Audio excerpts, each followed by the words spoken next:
વડોદરા શહેરમાં રાતના સમયે મહિલાઓના અછોડા તૂટવાના બનાવો બનતા હોય છે, જેથી ક્રાઇમ બ્રાન્ચના પીઆઈ અને ટીમે સીસીટીવી ફૂટેજ તેમજ અન્ય ટેકનિકલ સર્વેલન્સ મારફતે અછોડા તોડોની વિગતો એકત્રિત કરી હતી. એ દરમિયાન બે અછોડા તોડ સયાજીપુરા હાઈવે પર લૂંટેલા અછોડા વેચવા માટે ફરતા હોવાની માહિતી મળતા પોલીસે વોચ રાખી નામચીન દિલાવરસિંહ અને તારસિંહને ઝડપી પાડ્યા હતા. બંનેની તપાસ કરતા સોનાની બેન ચેન, મંગળસૂત્ર મળી આવ્યા. પોલીસે વધુ પૂછપરછ કરતા 2 માસના ગાળામાં આજવા રોડ, વાઘોડિયા રોડ સાથે ચાલવા નીકળતી મહિલાઓના 7 જેટલા અછોડા લૂંટ્યા હોવાની વિગતો ખુલી હતી.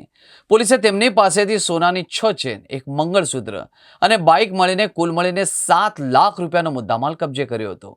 પાછલા દિવસોમાં વડોદરા શહેરમાં જુદી જુદી જગ્યાએ ખાસ કરીને મહિલાઓ રાત્રિના 8, 8:30ના અરસામાં વોકિંગ માટે કે કોઈ બીજા કામ અર્થે બહાર નીકળ્યા હોય ત્યારે તેને ટાર્ગેટ બનાવીને તેના ગળામાં પહેરેલા મંગળસૂત્રો કે ચેન જૂટવી જવાના બનાવો બનેલા.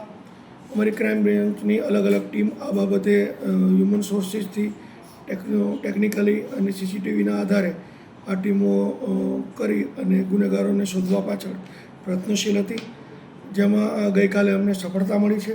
વડોદરાના જ રહેવાસી એવા એક આરોપી તારાસિંહ કલ્લુસિંહ બાવરી અને બીજા છે દિલદારસિંહ તુફાનસિંહ બાવરી, આ બંનેને અમે ઝડપી પાડ્યા છે અને તેની પાસેથી 7 ગુનાનો મુદ્દામાલ મળ્યો છે અને વડોદરા શહેરના જ 7 ચેઇન સ્નેચિંગના ગુના ડિટેક્ટ થાય છે.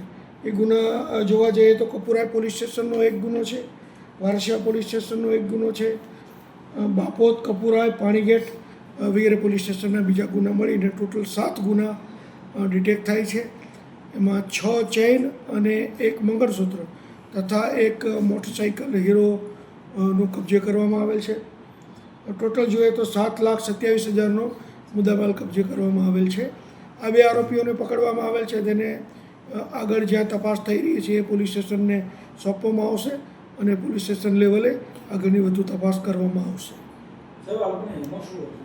આ લોકોની એમો ખાસ કરીને મહિલાઓને ટાર્ગેટ બનાવવાનો એમો હતો અને ખાસ કરીને જે 8, 8:30ના અરસામાં પોતે મોટરસાઇકલ લઈને નીકળતા જે તારાસિંહ છે અને બીજો આ જે દિલદારસિંહ છે, એ બંને એક મોટરસાઇકલ ચલાવતો હોય તો બીજો માણસ પાછળથી મહિલાના ગળામાંથી ચેન ખેંચી લેતો અને ભાગી જતા. ઘણા કિસ્સામાં એવું પણ બનેલું છે કે મહિલાને ટાર્ગેટ કરતી વખતે એક આરોપી નીચે ઉતરી જાય અને બીજો આરોપી આગળ મોટરસાઇકલ લઈને એની રાહ જોતો હોય. એ રીતે પણ ચેન સ્નેચિંગ કરી અને દોડીને મોટરસાઇકલ જે આગળ એનું ઊભું હોય ત્યાંથી એ રવાના થઈ જતા હતા. આ ગુનાનો મુદ્દામાલનો નિકાલ કરવા માટે એને આરોપી તરીકે સોનીઓ કોઈ ઓળખી જાય એટલા માટે તેના માતા પિતાનો પણ તેઓ ઉપયોગ કરતા હતા. આ લોકોની ક્રિમિનલ હિસ્ટ્રી પણ છે. દિલદારસિંહ વિરુદ્ધમાં અગાઉ 13 ગુના છે જે આ જ પ્રકારના છે, જેમાં ગાંધીનગર જિલ્લાના, પંચમહાલ જિલ્લાના અને વડોદરા શહેરના મકરપુરા, વારસિયા, વાડી પોલીસ સ્ટેશનમાં ગુના પણ અગાઉ દાખલ થયેલા છે.